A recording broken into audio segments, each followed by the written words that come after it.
అందరికీ నమస్తే. నేను ఒక పెద్ద గెస్ట్ ముందున్న తెలంగాణ ఉద్యమకారుడు, తెలంగాణ విడలన్న. విడలన్నతో చాలా అంశాలు మాట్లాడాల్సింది. మిగతా బీసీలు అంటే చాలామంది ఉన్నారు. గౌండ్లు, యాదవులు, మొత్తం 125 కులాలు ఉన్నాయి. వీళ్ళందరినీ పక్కన పెట్టేసి మున్నూరు కాపులమే మేమే అన్న ఇప్పుడు ఎట్లుందంటే నడమంత్రం సిర వచ్చినాక ఏం కనపడదు అన్నట్టు.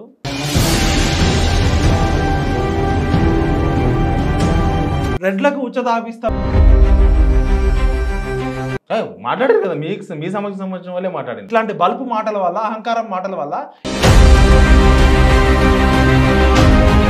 ఎవ్వరు సాధించలేదు కాబట్టి నేను సాధిస్తా అని చెప్పుకుంటున్నాడు చింతపండు నవీన్ ఆయన. అన్న ఇప్పుడు ఏ పనికైనా అర్హత ఉండాలి. ఫస్ట్ నేను బీసీ నాయకుడిని, నేను ముఖ్యమంత్రి అయితే నాకు హెలికాప్టర్లో తిరుగుతా అంటే ముఖ్యమంత్రి గారు ఎవరు పెట్టారు మీద కేసులు ఇవి? నేను ఆ రోజు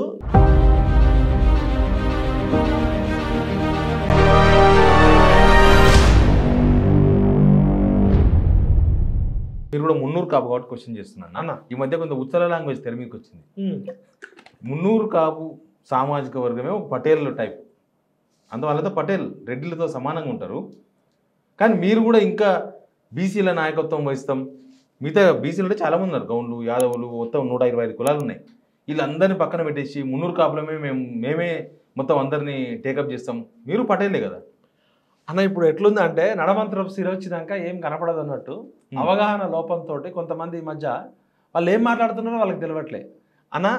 మున్నూరు కాపుల్లో కూడా పేదోళ్ళు ఉన్నారు, బలిసిలోళ్ళు ఉన్నారు, అందరు ఉన్నారు. రెడ్లలో కూడా పేదోళ్ళు ఉన్నారు, బలిసిన అన్ని కులాల్లో పేదోళ్ళు ఉంటారు, అన్ని కులాల్లో ధనవంతులు ఉంటారు, మంచోళ్ళు చెడ్డోళ్ళు ఉంటారు. ఇప్పుడు రెడ్లకు ఉచ్చతాపిస్తామనే అంత కుసంస్కారం మాకు లేదన్న. మాట్లాడారు కదా. మీ సమస్యకు సంబంధించిన వాళ్ళే మాట్లాడిండ్రు. ఇప్పుడు ఎవరో ఒక వ్యక్తి మాట్లాడినంత మాత్రాన అది మొత్తం మా బీసీలకు అంటగట్టకండి దయచేసి. ఆయన మాటలకి ఆయనే ఓనరు. మంచి అయినా చెడైనా ఆయన వరకు, ఆయన వ్యక్తిగతం. ఆయన మొత్తం బీసీలో ఓన్ చేసుకుని మాట్లాడిండు. అంటే మరి ఈ ఎవరైతే మాట్లాడిన వ్యక్తి ఉన్నాడో ఆయన బీసీల తరపున ఎన్ని పోరాటాలు చేసిండు, బీసీల తరపున ఎన్ని ఉద్యమాలు చేసిండు, ఆయన వయసు ఎంత, ఆయన పొలిటికల్ కెరీర్ ఎంత, ఆయన గెలిచింది ఎవరు? పట్టభద్రుల కోసం గెలిచిండు. అవును. పట్టభద్రుల సమస్యల మీద కొట్లాడుతూ మిగతా సమస్యలు మాట్లాడితే గౌరవం ఉంటుంది. మరి గ్రూప్ 1 పిల్లలు, గ్రూప్ 2 పిల్లలు, గ్రూప్ 3 పిల్లలు, జీవో నెంబర్ 46 కానిస్టేబుల్ లాఠీ దెబ్బలు తింటున్నప్పుడు ఈ పట్టభద్రుల ప్రతినిధులు ఎక్కడున్నారు?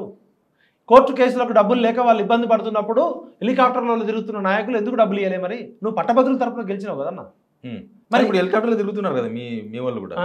హెలికాప్టర్లో తిరుగుతున్నా మేము తిరగొద్దా బీసీలం అంటున్నారు అన్న. ఇప్పుడు నేను ఒక్కడిని హెలికాప్టర్లో తిరిగితే నా సామాజిక వర్గం అంతా కోటీశ్వర్లు అయినట్టు అన్న. నాకేదో కలిసి వచ్చి కోట్ల రూపాయలు డబ్బులు వచ్చినాయి అనుకో, ఇక మొత్తం మా మున్నూరు కాపులంతా కోటేశ్వర్లు అయినట్టేనా? మా మున్నూరు కాపులో చాలా మంది పేదోళ్ళు నాకు ఫోన్ చేసి అడుగుతున్నారు అన్న. ఇప్పుడు ఊర్లలో ఏమవుతుందంటే, అరే మీరు పేరు పక్కన పటేల్ కదా, మీరు రెడ్లతో ఈక్వల్ కదా, మీ దగ్గర ఇన్ని హెలికాప్టర్లకు ఉంటున్నారు కదా, మరి మీకెందుకు బీసీ సర్టిఫికేట్ అని అడుగుతున్నాను అన్న. మీరు బీసీలు అని చెప్పి ఇప్పుడు బీసీలో క్రిమినల్ ఎందుకు మాట్లాడతారు అన్న? మీరు టీఆర్ఎస్ కొనేస్తామంటున్నారు. టీఆర్ఎస్ 1000 కోట్ల పార్టీ ఇప్పుడు నాకు తెలిసి అన్న. 1000 కోట్లు అంటే మీ దగ్గర 2-3 వేల కోట్లు ఉండొచ్చు. ఇప్పుడు అన్న ఇప్పుడు మీరు నన్ను అడిగితే ఎట్లా అన్న, మీరు ఎవరైతే ఈ మాటలు అన్నారో మీరు దయచేసి బీసీ సమాజం మొత్తానికి ఆపాదించొద్దు. అది ఆయన వ్యక్తిగత అభిప్రాయము. అది బీసీ మున్నూరు కాపు కమ్యూనిటీ అభిప్రాయం కూడా కాదు. ఎందుకంటే ఇట్లాంటి బల్పు మాటల వల్ల, అహంకారం మాటల వల్ల ఇలా పేద మున్నూరు కాపులకు నష్టపోయే ప్రమాదం ఉందన్న. ఎందుకంటే మున్నూరు కాపుల్లో ఏదో 4-5 నడమంత్రం సిరి వచ్చి అహంకారంతో మాట్లాడిన దానికి మా మున్నూరు కాపు కులానికి ఎటువంటి సంబంధం లేదు, మా బీసీ సమాజానికి సంబంధం. కానీ హెలికాప్టర్లు వేసి తిరుగుతున్న మీ సామాజిక వర్గాన్ని తీసుకుపోయి ఓసిన కలితే తప్పే ఉంది. ఇప్పుడు ఇట్లాంటి మాటలు మాట్లాడితే మరి అట్లనే అంటున్నారు అన్న. అన్ని కులాల్లో పేదలు ఉంటారు, మంచోళ్ళు ఉంటారు. అట్లాంటిది ఒక వ్యక్తిగతమైన ఎవరైనా తప్పు చేస్తే ఆ వ్యక్తికి మీద కేసు పెట్టాలి. ఎవరో మహేశ్వర్ రెడ్డో అనే వ్యక్తి బీసీలను ఎవరో కామెంట్ చేసిరంటే ఎవరో, మరి ఆ కామెంట్ చేస్తే ఆ కామెంట్ చేసిన వ్యక్తి మీద కేసు పెట్టాలి. కానీ మొత్తం రెడ్లంతా మేము రాజ్యాధికారం కోసం ఉద్యమం చేస్తున్నాం, ఉచ్చల ఉద్యమం చేయట్లేదు. మేము ఉచ్చదాగండి, ఉచ్చదాపించండి ఇదేం భాష అన్న. మేము మా బీసీ నాయకులు అంటే కృష్ణన్న, జాజుల శ్రీనివాస్ అన్న, సూర్యారావు అన్న, ఇట్లా ఎంతోమంది, నారగోని అన్న, ఇట్లా మేధావులు ఎంతో మంది ఎవరు సాధించలేదు కాబట్టి నేను సాధిస్తా అని చెప్పుకుంటున్నాడు చింతపండు నవీన్ ఆయన. అన్న ఇప్పుడు ఏ పనికైనా అర్హత ఉండాలి. ఫస్ట్ అర్హత ప్లస్ ట్రాక్ రికార్డు. ఇప్పుడు ఏది పడితే అది మాట్లాడి తెలవనితనం వేరు, బల్పు వేరు, అజ్ఞానం వేరు, అహంకారం వేరు. అజ్ఞానము, అహంకారము, నడమంత్రం సిరి, బల్పు కలిస్తే మనం ఏం చేయలేము కదా. ప్రజల క్షేమం చెప్పాలి. బీసీలు అంటే సర్దార్ సర్వాయి పాపరం లాగా ప్రాణాలకు తెగించి కొట్లాడేటోళ్ళున్నా, ఒక ధర్మభిక్షం లాగా కుటుంబాన్ని త్యాగం చేసిన బీసీలు సమాజ ఎద్దుపుండు కాకికి ముద్దు అన్నట్టు సమాజంలో జరిగే సమస్యల మీద పేలాలు ఎరుకునేటోళ్ళు కాదు. ఏ దిక్కు లేనప్పుడేమో చాయ్ పైసలు ఏమని అడుక్కొని ఇలా కోట్ల రూపాయలు రాగానే బల్బ్ మాటలు మాట్లాడేటోళ్ళు కాదు బీసీలు అంటే. ఉద్యమం చేస్తే కోల్పోతారన్న ఎవరైనా, ఉద్యమం చేస్తే లాభపడరు. ఉద్యమం అంటే త్యాగం. ఇప్పుడు ఉద్యమం చేసి లాభపడరా? అంటే ఇప్పుడు ఏమి లేకుండా మీరే అంటున్నారు కదా, ఏమి లేవు కదా, మీరు గతంలో చాయ్ పైసలు అడుక్కున్నారు కదా బిచ్చగాలలాగా. మరి ఇప్పుడు కోట్ల రూపాయలు వచ్చినాయంటే వాళ్ళు చేసింది ఉద్యమమా? ఉద్యమం అంటే త్యాగం, ఉద్యమం అంటే పోరాటం, ఉద్యమం అంటే నిజాయితీ. ఉద్యమంలో ప్రాణాలు కూడా కోల్పోతాయి కదా. అవును, పోతాయి. మరి ఇప్పుడు 30 ఏళ్ళు పోరాటం చేసిన మందకృష్ణ మాదిగని సమాజం అంతా ఎందుకు గౌరవిస్తుంది? ఆయన నిజాయితీగా ఆ ఎంఆర్పిఎస్ ఉద్యమాన్ని పట్టుకొని ఏ పార్టీలో చేరకుండా ఎటువంటి పదవులు తీసుకోకుండా నిజాయితీగా కొట్లాడబట్టి ఇలా సమాజం అంతా అటువైపు వచ్చింది. నీ వయసు ఎంత, నీకున్న అనుభవం ఎంత, నీ నాలెడ్జ్ ఏంది, నీకు త్యాగం ఏంది, నువ్వు ఎన్ని ఆస్తులు అమ్మినావు, ఎన్నిసార్లు జైలు ప్రభుత్వానికి ఇచ్చేసిన చెప్పి ఎమ్మెల్సీ అప్పుడు కోమటిరెడ్డి వెంకరెడ్డికి ఇచ్చిండు అన్న. ఇప్పుడు వినేటోడు ఎర్రిపప్పు అయితే చెప్పేటోడు అని ఒక సామెత ఉంటుంది. మనం ఏం మాట్లాడుతున్నామో ఆలోచించుకోవాలి. పొరపాటున మాట్లాడితే సవరించుకోవాలి. ఎవరైనా, మీరైనా నేనైనా, మనుషులు అన్నప్పుడు తప్పులు చేస్తాం. కానీ ఉద్దేశపూర్వకంగా కేసీఆర్ ఆంధ్రోళన తిట్టిండు ఇష్టం వచ్చినట్టు, కేసీఆర్ ముఖ్యమంత్రి అయిపోయాడు, కేసీఆర్ని రేవంత్ రెడ్డి గారు ఇష్టం వచ్చినట్టు తిట్టిండు, రేవంత్ రెడ్డి గారు ముఖ్యమంత్రి అయ్యాడు, నేను సమాజంలో ఉన్న బలంగా ఉన్న రెడ్లను తిడితే నేను హీరో అయితే అనుకుంటే అది అవివేకము, అజ్ఞానం. అంబేద్కర్ గారు స్పష్టంగా చెప్తారు, ఒక కులం పునాది మీద, ఒక జాతి పునాదుల మీద మనం రాజ్యాధికారంలోకి రాలేము, రాజ్యాన్ని నిర్మించలేము. కులాల కుంపటి పెట్టి కుల గజ్జితోటి అధికారం ఎవరికి రాదు. కులాల సమన్వయం చేసుకుంటూ ప్రజలు బీసీలంతా ఏకతాటికి రావాలి. 52% ఉన్నారు, 52% మంది ఎవరికి ఓటేస్తే వాళ్ళే గెలిచే పరిస్థితి ఉన్నప్పుడు ఎందుకు ఏకం కావద్దు? ఏకం కావాలని మేము కూడా అంటున్నాం. ఇప్పుడు నాయకత్వం అనే దానికి క్యారెక్టర్ ఉండాలి, ఓకే, త్యాగబుద్ధి ఉండాలి, ప్రజలందరూ హర్షించాలి. బీసీల హక్కుల కోసం మేము ఎంతైనా కొట్లాడతాం. కానీ రెడ్లని, వెలమల్ని, అగ్రవర్ణాలని మా ఇష్టం వచ్చినట్టు తిట్టడం అంటే అది కాదు బీసీ ఉద్యమం. అంటే కులంతో ఉండదన్న, గుణంతో ఉంటుంది. నువ్వు ఏ వర్గంలో అయినా పుట్టొచ్చు, పుట్టుక నీ చేతిలో లేదు. ఏ వర్గ ప్రజల కోసం నువ్వు కొట్లాడితే ఆ నాయకుడు అవుతావు. నేను బీసీ నాయకుడిని, నేను ముఖ్యమంత్రి అయితే నాకు హెలికాప్టర్లో తిరుగుతా అంటే ముఖ్యమంత్రులు గారు. ఇప్పుడు ఒక ఆయన దగ్గర హెలికాప్టర్ ఉంది, ఇంకో బీసీ నాయకుడి దగ్గర 100 హెలికాప్టర్లు పెట్టుకునే శక్తి ఉండొచ్చు. ఇంకా 100 హెలికాప్టర్లు పెడితే ముఖ్యమంత్రులు అయిపోతారా అన్న? లేకపోతే ఒక ఆయన డబ్బులు ఎక్కువ ఉన్నాయని 5 స్టార్ హోటల్లో మీటింగ్లు పెట్టచ్చు. మరి దేనికోసం ఈ మీటింగ్స్ అని పెట్టేది? వాళ్ళని అడగాలి. ఇప్పుడు బీసీలు అంటే ఒక మున్నూరు కాపు ఒకటే కాదు కదా, మున్నూరు కాపులు మొత్తం కూడా నీకేం మ్యాండేట్ ఇవ్వలే కదా. మున్నూరు కాపులు అందరి తరపున నాకేం మ్యాండేట్ ఇవ్వలే కదా ఈ సంవత్సరం మాట్లాడడానికి.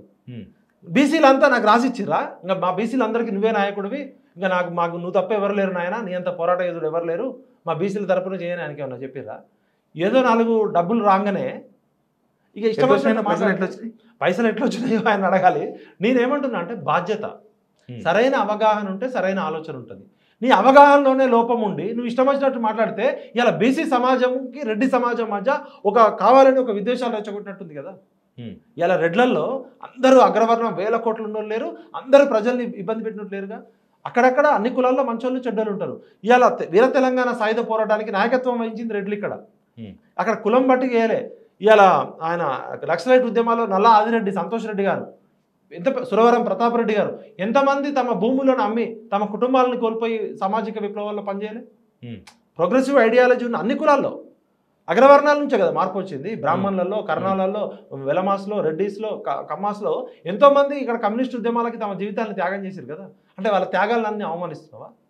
అసలు కులాన్ని బట్టి ఎట్లుంటుంది అన్న, గుణాన్ని బట్టి ఉంటుంది మనిషి క్యారెక్టరు.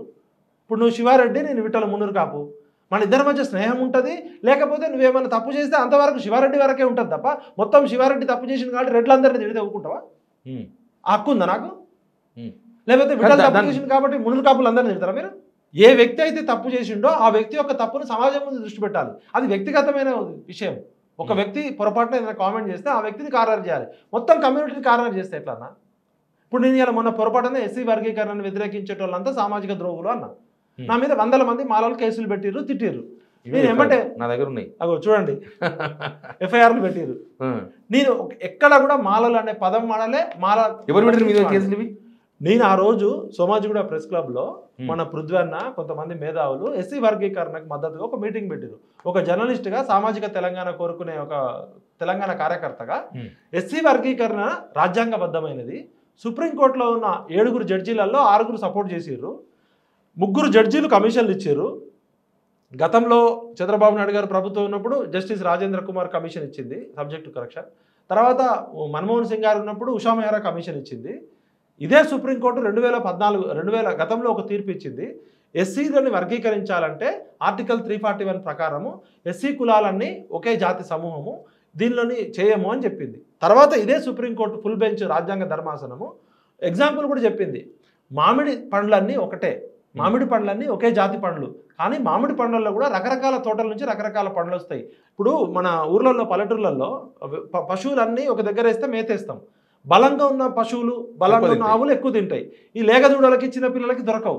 కాబట్టి ఆ చొప్ప వేసేటప్పుడు కూడా ఆ లేగదూడల్ని, అప్పుడే పుట్టిన పిల్లల్ని, చిన్న చిన్న వాటిని, బలహీనమైన వాటికి సపరేట్ వేస్తాం, బలంగా దృఢంగా ఉన్న వాటికి సపరేట్ వేస్తాం.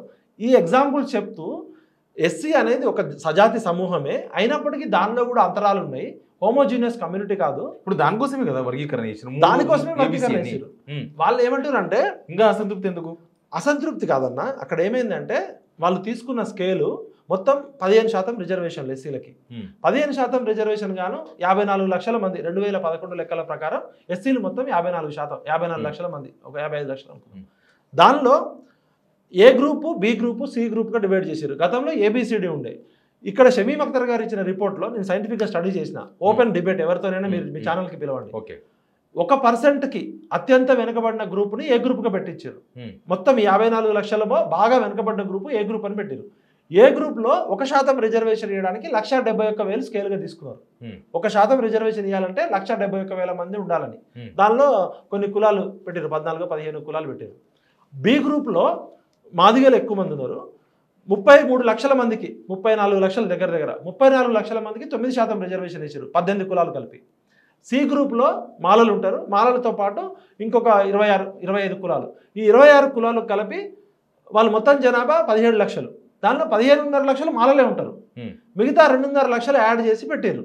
ఏ గ్రూపు అంటే ఓసీ, ఎస్సీ ఎస్టీ అనుకుందాం, బాగా వెనుకబడ్డది. బి గ్రూప్ అంటే బీసీ అనుకుందాం, మధ్యస్థంగా, అంతే కదా. బాగా వెనుకబడ్డ వర్గాలు ఎస్సీ ఎస్టీ అంటే ఏ గ్రూపు, కొంచెం మధ్యస్థంగా ఉన్నది బీసీ మన సమాజంలో, అట్లనే బి గ్రూప్ మాదిగలు అనుకుందాం. సి గ్రూప్ అంటే ఓసీలు, డెవలప్ అయిన గ్రూపు, మాలలో అని కేటగిరీ చేసుకుంటే, ఎగ్జాంపుల్ కోసం చెప్తున్నా, ఎస్సీ ఎస్టీల కట్ ఆఫ్ మార్క్ ఎంత ఉంటుంది? బీసీల కన్నా తక్కువ ఉంటుంది. బీసీల కట్ ఆఫ్ మార్కు ఓసీల కన్నా తక్కువ ఉంటుంది. సపోజ్ ఓసీలకి 80 మార్కులు అనుకుందాం కట్ ఆఫ్, బీసీలకి 70 ఉండాలి, ఎస్సీ ఎస్టీలకి 60 ఉండాలి. కానీ ఇక్కడ షమీమ్ అఖ్తర్ గారు చేసిన కమిటీ రిపోర్ట్లో విచిత్రం ఏంటంటే, ఏ కేటగిరీకి ఏమో అతి తక్కువ ఉంటుంది 1,70,000. బి కేటగిరీకి, సి కేటగిరీ చూస్తే సి కేటగిరీ 3,54,000 ఉంటే, మధ్యస్థంగా ఉండాల్సిన బి కేటగిరీ 3,70,000 దాకా ఉంటుంది. అట్లా ఉంటుంది, ఓసీల కన్నా ఎక్కువ ఉంటుంది ఇక్కడ కట్ ఆఫ్. దాన్ని ప్రశ్నించాలా వద్దా? ఖచ్చితంగా ప్రశ్నించాలి. మధ్యస్థంగా ఎంత ఉండాలంటే 1,71,000కి ఏ గ్రూప్కి, సి గ్రూపు 3,54,000కి మధ్యస్థంగా తీసుకుంటే 2,62,000 ఉండాలి స్కేల్. 1% రిజర్వేషన్ ఇవ్వడానికి బాగా వెనుకబడ్డ వాళ్ళకి 1,71,000 తీసుకుంటే, బాగా అభివృద్ధి చెందిన వాళ్ళకి 3,50,000, ఈ రెండింటి మధ్య సగటు 2,62,000. కానీ వీళ్ళకి తీసుకుంది 3,63,000. అంటే 1% రిజర్వేషన్కే 1,00,000 మంది మాదిగలు నష్టపోతున్నారు. ఓకే, అట్లా 9% అంటే 9.5 లక్షల మంది నష్టపోతున్నారు. ఈ 33 లక్షల మాదిగల్లో బి గ్రూప్లో ఉన్న వాళ్ళల్లో 10 లక్షల మంది అసలు ఎప్పటికీ రిజర్వేషన్ రావు వాళ్ళకి. దానికి తప్పులు ఎక్కడ జరిగినాయి? తప్పులు మరి ఎవరు చేసిర్రో, షమీమ్ అఖ్తర్ గారు కూర్చొని రాసిరా రిపోర్టు, లేకపోతే షమీమ్ అఖ్తర్ గారు ఇచ్చిన రిపోర్టుని, ఒరిజినల్ రిపోర్టు బయట పెట్టలే. షమీమ్ అఖ్తర్ గారు ఇచ్చిన రిపోర్టుని మరి ఎవరైనా మ్యానిపులేట్ చేసిరా మాకు తెలియదు, అది ప్రభుత్వం ఆన్సర్ చెప్పాలి. మేము మొన్న రేవంత్ రెడ్డి గారిని కూడా కలిసినాము, మందకృష్ణ అన్న, నేను, పృథ్వీ అన్న అందరం పోయి కలిసినాము. ఇంకా ఇంకొక విచిత్రమైన విషయం ఏంటంటే, మాదిగ కులాలలో బాగా వెనుకబడిన కులం బుడగజంగం. అవును, ఆ బుడగజంగం తీసుకొచ్చి అత్యంత వెనుకబడిన కులం అని చెప్పి ఏలో పెట్టారు. అంతవరకు బాగుంది, ఎందుకంటే అత్యంత వెనుకబడ్డ కులం ఎస్సీ ఎస్టీలలో పెట్టారు. మాలల్లో ఉన్న నేతగాని కులం ఉంది. నేతగాని కులము మాదిగ తర్వాత హైయెస్ట్ పాపులేషన్ ఉన్న కులం. నేతగాని కులాన్ని మాలల్లో అంతకన్నా వెనుకబడిన కులాలతో సపరేట్ గ్రూప్ చేయమని వాళ్ళు అడుగుతున్నారు. కానీ వీళ్ళు ఏమంటారు, బాగా అభివృద్ధి చెందిన దేశాలతో పెట్టేసారు కులాలతో. వీళ్ళు ఏమంటారు, మేము పోటీ పడలేము మాలలతోటి అని వాళ్ళు మాలలే డిఫర్ అవుతున్నారు. నేతగాని మాల నేతగాని ఓన్లీ మాదిగలే వ్యతిరేకించట్లే, మాలల్లో ఉన్న మాలదాసరి కానీ హోలియా దాసరి వాళ్ళు ఏమంటారు అంటే, మేము ఈ గ్రూప్తో అభివృద్ధి చెందిన గ్రూప్తో ఉంటే మాకు నష్టం జరుగుతుంది, మాకు 1% ఇస్తారా, 0.5% ఇస్తారా తర్వాత సంగతి, మేము మాలలతో ఉంటే నష్టపోతామని ఇలా మాలదాసరులు, హోలియా దాసరులు, నేతగాని వీళ్ళంతా మాల కులాలు.